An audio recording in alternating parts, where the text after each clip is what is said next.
Hello, hi, good evening. കേരളത്തിന്റെ number 1 FM club FM-ൽ ഇത് love ബൈറ്റ്സിന്റെ സമയമാ. പ്രണയിക്കുന്നവരുടെ സ്വന്തം നേരം. ഞാൻ റീനു. അറിയാതെ കേൾക്കും ആ ആത്മനൊമ്പരങ്ങൾക്കും അറിയാതെ നിർവൃതി കൊള്ളും മനസ്സിനും ഒരു മാത്ര നേരത്തിൽ വിടവാങ്ങിപ്പോകുമോ ഇണപക്ഷിയോടൊരു വാക്കുമൊഴിയവേ.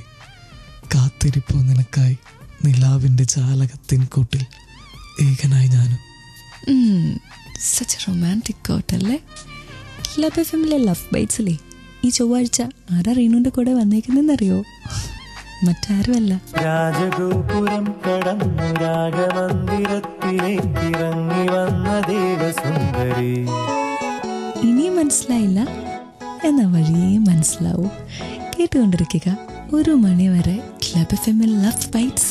ഇവിടെ മാത്രം ടൺ കണക്കിന് റൊമാൻസ്. പ്രണയത്തിന് ഭാഷയില്ല. ചിലപ്പോൾ ഒരു നോട്ടം കൊണ്ട് പ്രണയം മനസ്സിലാവും. വ്യത്യസ്തങ്ങളായ ഒരുപാട് പ്രണയങ്ങളെ മലയാള സിനിമയ്ക്ക് സമ്മാനിച്ച ഒരു വ്യക്തിയാണ് ഇന്ന് ക്ലബ് FM-ലെ ലവ് ബൈറ്റ്സിൽ റീനുവിൻ്റെ കൂടെയുള്ള വേറെ ആരുമല്ല, Sathyan Anthikad. Hi sir. Hi Renu, ഞാൻ സത്യൻ അന്തിക്കാട്. ലവ് ബൈറ്റ്സിലേക്ക് സ്വാഗതം സർ. Thank you. ഒരു പ്രണയം എങ്ങനെയാ തുടങ്ങുന്നത്? അല്ലെങ്കിൽ എന്താണ് പ്രണയം? പ്രണയം എന്ന് പറയുന്നത് നമുക്ക് നമ്മുടെ പ്രത്യക്ഷത്തിൽ പെടാത്തതാണ്. വായു പോലെ, മനസ്സ് പോലെ ഒന്നാണ് പ്രണയം. കാരണം നമ്മുടെ മനസ്സ് നമുക്ക് ഇതുവരെയും എവിടെയാണ് ഇരിക്കുന്നത് തിരിച്ചറിയാൻ സാധിച്ചിട്ടില്ല. അതുപോലെ തന്നെയാണ് പ്രണയത്തിന് പ്രത്യേകിച്ച് ഒരു പരിധികളോ പരിമിതികളോ ഇല്ല. ആർക്കും എവിടെയാണ് എങ്ങനെയാണ്, അത് തൂണിലും തുരുമ്പിലും ഒക്കെ ദൈവം ഉണ്ടെന്ന് പറയുന്ന പോലെ പ്രണയത്തിനൊരു അങ്ങനെ നമുക്ക് നിയതമായ ഒരു രീതിയൊന്നുമില്ല. അത് എപ്പോഴാണ് എന്നും എന്നും എന്നും പുതുമ നിറഞ്ഞാണ് പ്രണയം. ഒരുപാട് പുതുമകൾ നിറഞ്ഞതാ പ്രണയം എന്നാണ് പുതിയ തീരങ്ങളുടെ സംവിധായകൻ പറയുന്നത്. ഫേസ്ബുക്കിൽ ക്ലബ് FM കോൺടെസ്റ്റ് പേജിൽ ഞാനൊരു ചോദ്യം ചോദിക്കുക, ഉത്തരം ഒന്ന് പോസ്റ്റ് ചെയ്യൂ. ഞാൻ കേട്ടുകൊണ്ടിരിക്കൂ ക്ലബ് FM-ൽ ലവ് ബൈറ്റ്സ്. ഇവിടെ മാത്രം ടൺ കണക്കിന് റൊമാൻസ്. സത്യൻ അന്തിക്കാട് എന്ന സംവിധായകന്റെ സിനിമകൾക്കൊക്കെ തന്നെ ഒരു പ്രത്യേകതയുണ്ട്. പ്രണയത്തെ ചുമ്മാ അങ്ങനെ തുറന്നു പറയത്തൊന്നുമില്ല. ക്ലബ് FM-ലെ ലവ് ബൈറ്റ്സിൽ റീനുവിൻ്റെ കൂടെ സത്യൻ അന്തിക്കാടുണ്ട്. സാറിൻ്റെ ഒരു ലവ് മാരേജ് ആയിരുന്നല്ലോ, അപ്പോൾ ആ സമയത്തും പ്രണയം തുറന്നു പറഞ്ഞിട്ടില്ല? ഇല്ല, ഞാൻ ആ സമയത്ത് എൻ്റെ ഭാര്യ പഠിക്കുന്ന ഒരു സ്റ്റുഡൻ്റ് ആയിരുന്നു. ഞാൻ മദ്രാസിലായിരുന്നു. ഞങ്ങൾ വിശേഷങ്ങൾ എഴുതാറുണ്ട്, ധാരാളം കത്തുകളോട് എഴുതാറുണ്ട്. പക്ഷെ ഒരിക്കൽ പോലും അതിലൊരു കൊഞ്ചലോ ഒരു പഞ്ചാരിയോ ഒന്നും ഉണ്ടാവാറില്ല. വീട്ടിലെ വിശേഷങ്ങൾ, നാട്ടിലെ വിശേഷങ്ങൾ. പക്ഷെ ഇതിൻ്റെ എല്ലാം ഉള്ളിൽ ഒരു പ്രണയമുണ്ടെന്ന് രണ്ടുപേർക്കും തിരിച്ചറിയാമായിരുന്നു. അതുകൊണ്ടാണ് എൻ്റെ കഥാപാത്രങ്ങളിൽ ഇപ്പോൾ ബാലഗോപാലനായാലും ഈ പുതിയ തീരങ്ങളിൽ പോലും താമരയും മോഹനും പ്രണയം പറയുന്നില്ല, ചില നോട്ടങ്ങളിലൂടെ അത് കൈമാറുന്നുണ്ട്. എനിക്ക് തോന്നുന്നത് പറയാതെ തന്നെ തിരിച്ചറിയുന്നൊരു വികാരമാണ് പ്രണയമെന്നാണ്. അത് സത്യമാണ്. പലപ്പോഴും തുറന്നു പറയേണ്ട കാര്യമില്ല.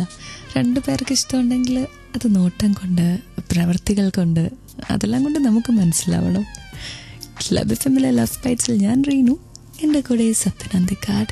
അടുത്ത പാട്ടുകൾ കഴിഞ്ഞ് നിങ്ങൾ തിരിച്ചു വരുമ്പോൾ ഞാൻ ഇനിയും അദ്ദേഹത്തോട് ചോദ്യങ്ങൾ ചോദിക്കാം. Welcome back to Kerala's number 1 FM club FM. ഇത് ലവ് ബൈറ്റ്സ്. ഞാൻ റീനു, എൻ്റെ കൂടെ സത്യൻ അന്തിക്കാട്. സർ, അങ്ങ് പറഞ്ഞു പ്രണയത്തിലൊരു കൊഞ്ചലില്ല, ഒരു മെച്ചുവേർഡ് ആയിട്ടുള്ള റിലേഷൻഷിപ്പാണ് ലവ് എന്ന്. പക്ഷെ അങ്ങയുടെ ഏറ്റവും വലിയ കൂട്ടുകാരനായ ശ്രീനിവാസന്റെ മകൻ വിനീത് ശ്രീനിവാസൻ പറഞ്ഞത് പ്രണയം പൈങ്കിളിയാന്നാണ്. സത്യത്തിൽ എന്താണ് പ്രണയം? അത് വിനീതിൻ്റെ കാഴ്ചപ്പാടിലാണ്. പ്രണയം വിനീത് പറയുന്നതിനോട് ഞാൻ ഒരു പരിധിവരെ യോജിക്കുന്നുണ്ട്. എന്നുവെച്ചാൽ പ്രണയകാലത്ത് പറഞ്ഞ പല പൈങ്കിളി സംഭാഷണങ്ങളും പിന്നീട് കുരിശായി മാറുന്നത് ശ്രീനിവാസൻ വളരെ സരസമായിട്ട് മിഥുനം എന്ന സിനിമയിൽ ആവിഷ്കരിച്ചിട്ടുണ്ട്. അപ്പോൾ അത് ശരിയായിരിക്കാം. കാരണം പ്രണയിക്കുന്ന കാലയളവിൽ നമ്മൾ നമ്മുടെ പാർട്ട്ണറെ ഏറ്റവും കൂടുതൽ സന്തോഷിപ്പിക്കാൻ പറയുന്ന വാക്കുകൾ പലതും പിന്നീട് ആലോചിക്കുമ്പോൾ ഞാനങ്ങനെ പറയേണ്ടിയിരുന്നോ എന്ന് ചിലപ്പോൾ തോന്നുമായിരിക്കാം. അതാണ് പൈങ്കിളി. സത്യൻ അന്തിക്കാട് എന്ന വ്യക്തിയുടെ ലൈഫിൽ പ്രണയം പൈങ്കിളിയായിരുന്നു? എൻ്റെ ലൈഫിൽ പ്രണയം പൈങ്കിളിയാണെന്ന് എനിക്ക് പറയാൻ നിവൃത്തില്ല. കാരണം ഞാൻ പ്രണയിച്ചിരുന്ന കാലത്ത് നിന്ന് കാലം കുറേ മുന്നോട്ട് വന്നിരിക്കുന്നു. ഇപ്പോൾ ആലോചിക്കുമ്പോൾ ചിലപ്പോൾ അന്ന് കുറച്ച് പൈങ്കിളി ഭാവങ്ങളൊക്കെ ഉണ്ടായിട്ടുണ്ടാവാം. ഞാനതിനെ തിരിഞ്ഞു നോക്കിയിട്ടില്ല. പ്രണയത്തിലാവുമ്പോൾ നമ്മൾ ഒത്തിരി പേര് പൈങ്കിളിയാണ് അല്ലേ?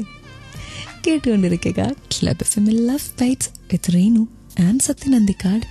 ഇവിടെ മാത്രം ടൺ കണക്കിന് റൊമാൻസ്.